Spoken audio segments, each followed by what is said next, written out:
You've jumped a clear round. You must be, I mean, it must be like a dream come true. Yeah, I said it's been a bit surreal all week. I haven't really believed that I've actually been here. It's been a bit weird. I wasn't really that nervous until I actually walked into the start box and I was like, oh my god, it's actually happening. Yeah, I really can't go back now. No, I can't get out of it now.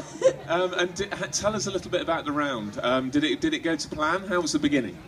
The beginning was okay. He spooked at the water trays under the hurdles, which took me by surprise actually because he's quite bold. And then after that I was a bit more like, oh, I'm actually going to have to do something. Quite a lot have spooked at those hurdles in the main arena. Yeah. And he's really bold. He never normally looks at anything, and I was a bit like, oh my god, like, oh, this doesn't normally happen. Right, I'm going to have to get my ass in again and do something now. But no, then it got better and better really. He, apart from the first road crossing, which isn't even a fence that I managed to nearly fall off at, it did just get better and better. I think I sort of settled in and sort of thought, right, get down and get it done. And what about the Saturn fence with the moon and the sun, which a lot of the riders this week have been saying, oh, we don't like this very much. How did that jump? I hated it. I was terrified of that fence. No, he jumped really well. I came around the corner, I sat him right back, and I was like, right, he's so scopy that sometimes when I think I haven't got enough canter, he just does it easily, and that was one of those times, and I thought, oh, thank God for that. Like, that's over. Tell us a little bit about him. He's called Wise Guy. How's he bred? He's actually bred to do dressage, so you wouldn't believe it if you watched him do dressage. He's by a Grand Prix dressage stallion, and his dam's by a Grand Prix dressage stallion. Oh, so he's really not bred for this job? And I said you'd take a lot of looking in his bloodlines to see any hint of a thoroughbred, so to get all the way around here is quite impressive. It's very, very impressive. You were, as we were talking just before we came on stage, you were bemoaning time faults, but to be honest, there's a lot of time faults going on out there, and there's a fair few who have had to retire and a couple of tumbles, so I think you need to be very, very pleased with yourself today. No, I'm over the moon. He's definitely not fast. He's nicknamed Captain Slow, so I wasn't expecting to be anywhere near the time, so I'm happy. It just makes me laugh how many time faults he gets. And your team, tell us a little bit about your team. We've got a good backup crew here. Yeah, every rider really at this level wouldn't really manage without their team behind them. Tell us a bit about them.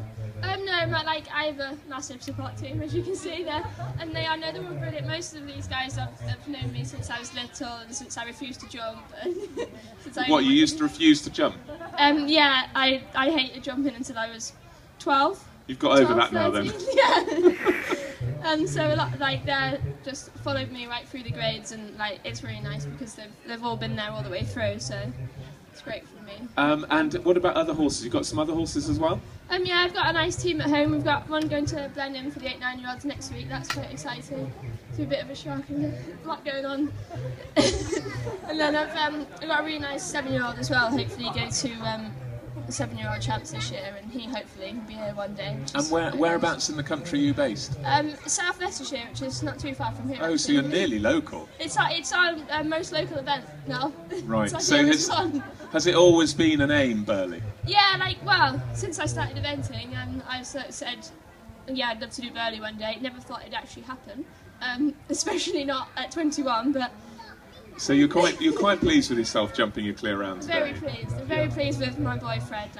He's unconventional, but I love him. So. And what's he up to now? Is he being looked after down in the stables? No, they were still washing him off when I left. But he's quite he's not really that tired because he just won't go any faster. So we need to get so many time faults. But no, he's very pleased with himself. He was walking around thinking he was the best thing in the world. So. And much as everybody walks the course here at Burghley and thinks, blimey, this really is a serious 4-star, did any of those fences jump even bigger than you imagined they would? No, because I was actually rather terrified about the size of the fences, especially the big white rails at the top of the hill and the big white station rails on the way back down the hill. I thought, when I walk up them, I'm quite short, so I can't actually see over them, which is a little bit terrifying. But actually, he made them all feel so much easier than I imagined, which was great for me because I was panicking quite a lot. Andrew Heffernan came to chat to us earlier in the week, and he suggests walking the course with William Foxpit? Yeah, actually, Because then it makes earlier, the jumps look... he was stood next to the big white station rails, and I said it's not fair because it only comes up to his waist. Yes, quite. I said I can't see over it. So it makes it look much smaller then. Yeah. So presumably, once the horse has cooled down in the area up there, then it's back to the stables and look after him overnight. Yeah, back to the stables, look after him, check he's all okay. He'll probably go for a wander and some grass later. And fingers crossed he feels energetic tomorrow. And is Sunday morning of a 3-day event something you look forward to? Not really. Especially if you don't like jumping. No, it's an early start as well. Not a huge fan of that either. Well, Imogen, I'm sure that you've really enjoyed your day, and you must enjoy it all the more in the reflection of your clear rounds. So, ladies and gentlemen, I think we give a big shout out to Imogen Murray. Thank you very much, Imogen. Thank you.